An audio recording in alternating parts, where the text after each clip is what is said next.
The flags rippled in perfect silence. Rows of white headstones stretched endlessly beneath a gray autumn sky, each one a story, each one a sacrifice. Among the mourners stood an older man in his 60s, shoulders squared despite the years, wearing a dress uniform that had seen better decades.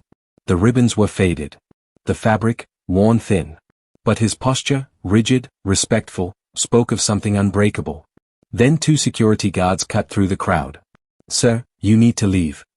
The veteran's voice came quiet, almost apologetic. "I served with Colonel Hayes.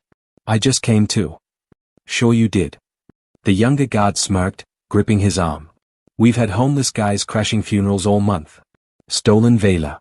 Let's go." "I'm not." "Move." They dragged him toward the gates as whispers spread like wildfire. Some mourners looked away. Others nodded in approval. The old man didn't fight. Didn't shout. Just walked, humiliation carved into every step. Then, a low rumble. A black SUV, tinted windows, government plates, rolled slowly through the cemetery entrance. Everything stopped. 48 hours earlier, Thomas Brennan sat alone in a one-bedroom apartment that felt more like a barracks than a home. The walls were bare except for a single framed photograph, a platoon of young soldiers, dirt-streaked and grinning, somewhere in the jungles of Vietnam. The faces were frozen in time. Tom's included. The mail came late that Tuesday. Among the bills and grocery ads, a newspaper clipping slipped out, folded carefully, no return address. Tom unfolded it with trembling hands. Colonel Raymond Hayes, 89, decorated veteran. The words blurred. His chest tightened. For a moment, he wasn't in his apartment anymore.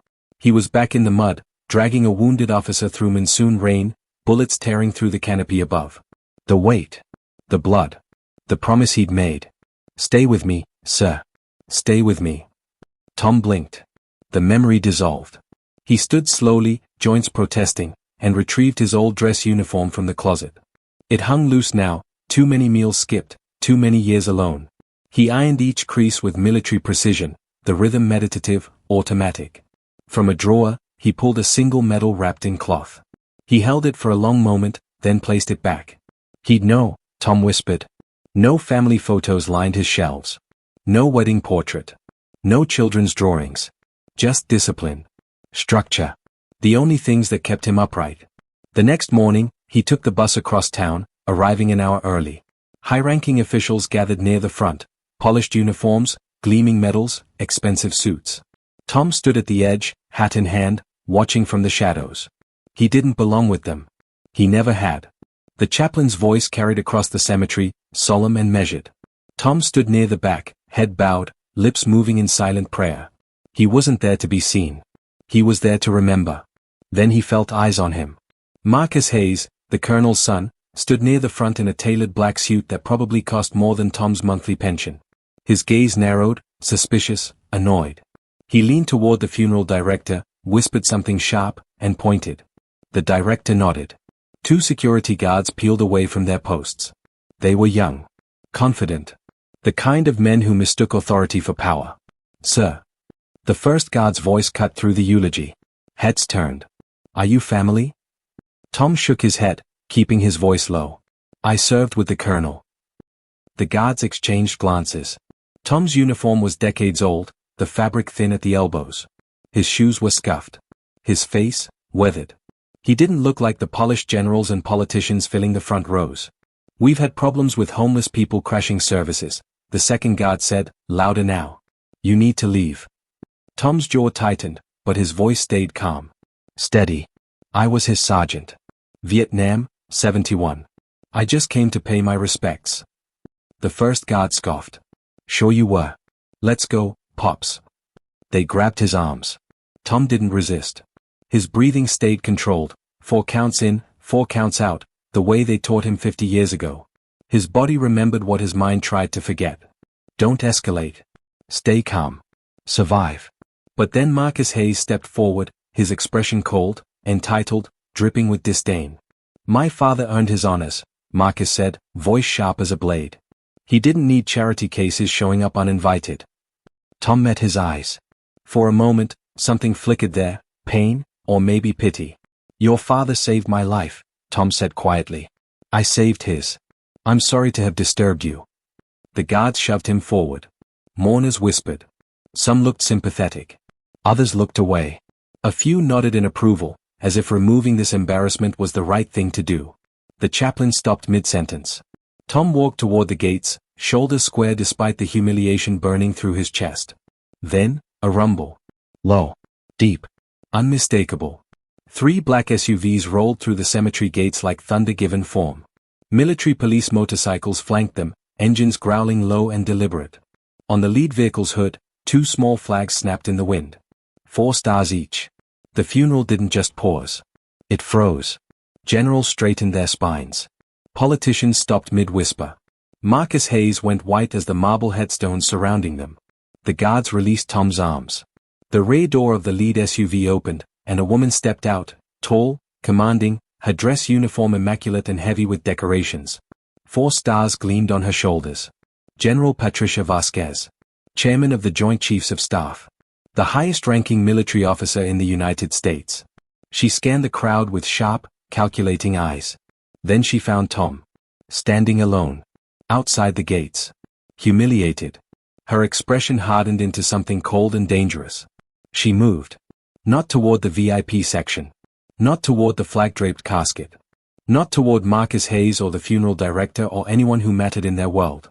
She walked directly toward Tom Brennan. The crowd parted like water before a battleship. No one spoke. No one breathed. For just a moment, time folded. A younger Tom, mud-streaked and bleeding, dragging men through jungle rivers. Enemy fire tearing through the trees. A wounded officer, barely conscious, being hoisted onto Tom's back. "I'm not leaving you, sir. Not today." A medal ceremony. Cameras flashing. A president extending his hand. Tom shaking it once, then turning and walking away, ignoring the calls to stay, to speak, to be celebrated. "I didn't do it for this." The memory dissolved. General Vasquez stopped 3 feet from Tom. The guard stammered something, an explanation, an excuse, but she raised one hand. Silence fell like a hammer. Then, with slow, deliberate precision, she brought her hand to her brow. A salute. Not casual. Not perfunctory. A full, formal, trembling salute held so long it became something else entirely. Tom's eyes filled with tears. His hand rose instinctively, muscle memory older than thought, and returned the salute. Neither of them moved. Behind the general, a full honor guard emerged from the vehicles, rifles snapping to present arms in perfect unison. The question hung in the air like smoke. Who is this man? General Vasquez dropped her salute. Her voice cut through the silence like a blade through fog, clear, commanding, impossible to ignore. Sergeant Thomas Brennan. "It's been too long, sir." The word "sir" landed like thunder.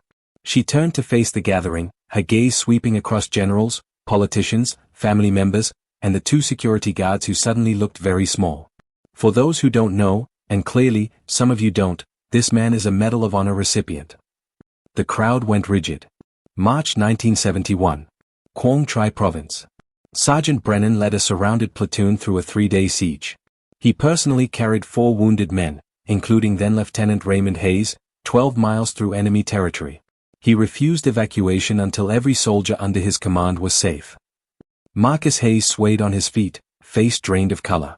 General Vasquez's voice grew harder, sharper. He was awarded the nation's highest honor. He attended the ceremony, shook the president's hand, then disappeared from public life. He refused interviews. Declined speaking tours. Asked only to be left alone. She paused, letting the weight of it settle. Colonel Hayes spent 40 years trying to find him. 40 years. Just to say thank you one more time. The honor guard stepped forward in perfect synchronization, flanking Tom on both sides. A ceremonial escort. A living shield of respect. Sergeant Brennan doesn't seek recognition, the general continued, her tone now edged with steel. But he will never, never, be disrespected at a military funeral. Not while I wear this uniform. She turned to the guards. Her eyes were ice. You will apologize. Now. They stammered, faces burning red with shame. Sir, I mean, Sergeant, we didn't, we're sorry. We're so sorry. Tom said nothing. Just nodded once, the way a man does when words fail. Then Marcus Hayes stepped forward, trembling, tears streaming down his face. I didn't know. His voice broke. My father talked about you. He called you the ghost. He said you were the bravest man he ever knew. He could barely breathe. I'm so sorry. Tom's voice came out barely above a whisper, fragile as glass. He was a good officer. He deserved this honor. General Vasquez placed a firm hand on Tom's shoulder. So do you. The honor guard moved as one, escorting Tom toward the front row, the seat reserved for the highest honor. As he walked, something extraordinary happened. Every general stood. Every official. Every mourner. And they saluted. Row by row, like a wave of respect crashing over the cemetery, hands rose to brows. The silence was sacred. The chaplain resumed the eulogy, his voice thick with emotion he didn't bother to hide. Tom sat down in the front row. And for the first time in 50 years, he allowed himself to grieve. The service ended. Mourners filed past the casket in slow procession, paying their respects with whispered prayers and solemn nods. Tom remained seated, eyes fixed on the flag-draped coffin, unable to move. Unable to speak. General Vasquez sat down beside him. She didn't say anything at first. Just Saturday. Two soldiers sharing the only language that mattered. Finally, Tom's voice broke through, barely audible. I didn't want to cause a scene. I just wanted to say goodbye. The general reached into her jacket and pulled out a sealed envelope, worn at the edges as if it had been carried for years. Ray left something for you. He made me promise to find you if anything happened to him. Tom took it with shaking hands. The paper crinkled as he opened it, and a voice, Colonel Hayes's voice, seemed to rise from the words themselves. Tom, I've searched for you for 40 years. Not to thank you, though I owe you everything. But to tell you that what you did wasn't just about saving lives. You taught me what it means to lead. You taught me that honor isn't loud. I became the man I was because of the man you are. You don't believe you're a hero. That's exactly why you are one. Rest easy, old friend. You've earned it. Tom folded the letter carefully, tears falling freely now, each one carrying 50 years of weight. Footsteps approached. Marcus Hayes stood before him, trembling, holding a small wooden box. This was his, Marcus said softly. He wanted you to have it. Inside lay Colonel Hayes's personal service medallion and a photograph. Two young men, mud-streaked and grinning, arms slung around each other in a jungle clearing. Brothers forged in fire. Tom touched the photo with reverence, then looked up at Marcus. Your father was a great man. Be proud. Marcus nodded, throat too tight for words. Tom stood slowly, shook his hand firmly, then turned to the casket. He saluted one final time, crisp, perfect, eternal. General Vasquez offered him a ride. He declined gently. I came alone. I'll leave the same way. But as he walked toward the gates, the honor guard moved. They formed a corridor, rifles raised, a final tribute. Tom walked through it, dignified and quiet, back to his solitary life. Tom sat on a park bench just outside the cemetery gates, holding the photograph and letter as if they were made of something more fragile than paper. The wind stirred the trees. The world moved on, indifferent and endless. We live in a world obsessed with appearance, with status, titles, and recognition. We judge books by their covers and dismiss those who don't fit our expectations of greatness. But true heroes don't demand attention. They don't need stages or applause. They serve in silence, sacrifice without expectation, and walk away from glory because the work itself was enough. Tom Brennan didn't need a parade. He needed respect, the simple acknowledgement that his life mattered, that his service counted. And when that respect was denied, the truth had a way of revealing itself. Before you judge someone by their worn shoes or faded uniform, remember, you might be standing in front of a giant. The next time you see someone quietly honoring the fallen, step aside. You might be in the presence of a hero. Tom stood slowly, silhouette framed against the flag-lined cemetery as the sun dipped below the horizon.